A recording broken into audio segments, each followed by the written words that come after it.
ચાર જગ્યાએ બ્રહ્મ હત્યાને વેચી છે. એમાં એક ભાગ ધરતીને આપ્યો, એક જલને આપ્યો, એક વૃક્ષને આપ્યો ને એક સ્ત્રીને આપ્યો.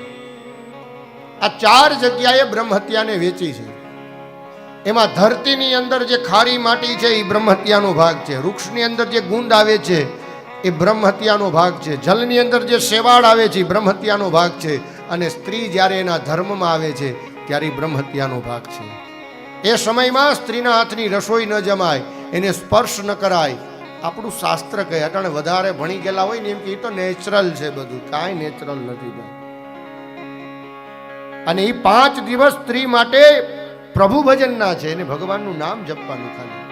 અને એ સમયે વિજ્ઞાન પણ આજનું કહે છે કે સ્ત્રી જ્યારે એના ધર્મમાં હોય ત્યારે એના અંદરથી ઓરાવો ખરાબ નીકળે છે.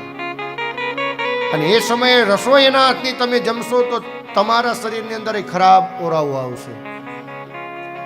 એને ભગવાનનું ભજન કરવાનું છે.